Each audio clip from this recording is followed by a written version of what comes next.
After returning from the Western campaign, Batu found himself in a difficult position. After the death of Great Khan Ögedei, control over Karakorum fell into the hands of his widow, Töregene Khatun. She began an active campaign to put her son Güyük on the throne, Batu's sworn enemy. And it all began after the Mongol armies returned in the spring of 1237 from a hard raid on northeastern Rus.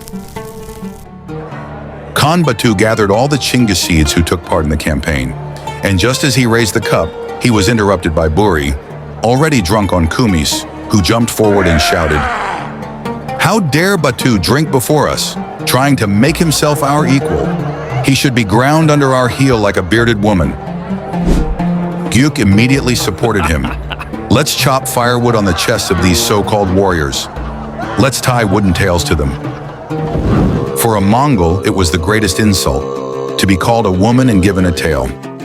So Batu and Güyük, grandsons of Genghis Khan, became bitter enemies. Batu understood perfectly well.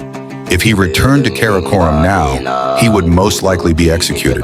But at the same time, he knew that Güyük's position in Mongolia was fragile and that he had many enemies and rivals. Yet Batu himself did not seek to become Great Khan. Mongolia for him was only a land of ancestors, a historic birthplace. He founded his own city, Sarai Batu, and strove to build a separate state, the Golden Horde. That is why he delayed the Kurultai in every way, avoiding a return to Karakorum.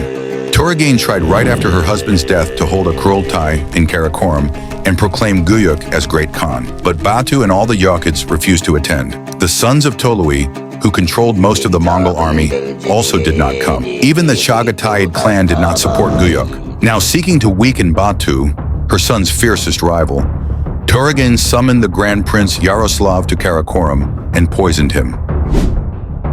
Yaroslav had been proclaimed Prince of all Rus in 1243 by Batu himself.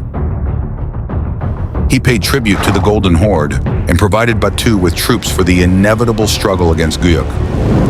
Thus was eliminated a man who supplied Batu with warriors. After this, Töregene divided Yaroslav's sons. The elder Alexander was made Grand Prince of Kiev and of all Rus, while the younger, Andrei, was sent as Grand Prince of Vladimir. Both sons saw how their father had been killed, but each drew a different lesson. Alexander became convinced that holding on to the Mongols would help him seize power. But Andrei was filled with vengeance and hatred toward the Mongols, seeking only a chance and an ally to rise against the Mongol yoke.